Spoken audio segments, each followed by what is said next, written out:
ಒಂದು ನಿಮಿಷ ಮೇಲ್ಗಡೆ ಹೋಗೋಣ.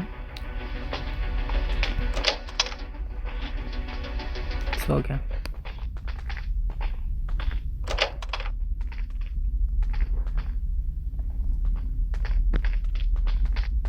ಓಕೆ ನನಗೆ ಏನಾನ ಐಟಮ್ ಸಿಗ್ತಾವೇನೋ ಅಂತ ನಾನು ಹುಡುಕಾಡಕ್ಕೆ ಬಂದೀನಿ.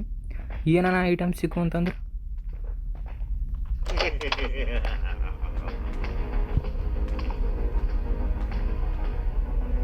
ಇನ್ನು ನೋಡಿದೆ ನಾನು ಮತ್ತೆ.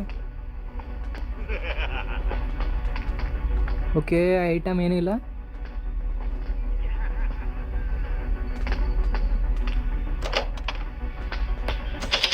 Oh it's need key. Okay ನನ್ನ ಹತ್ರ ಕೀ ಇಲ್ಲ, ಏನು ಮಾಡಬೇಕು? ಕೀ ತೊಗೊಂಡು ಬರ್ಬೇಕು. ಅಂದರೂ ಫಸ್ಟ್ ತೆಳಗೆ ಹೋಗಮ್ಮ.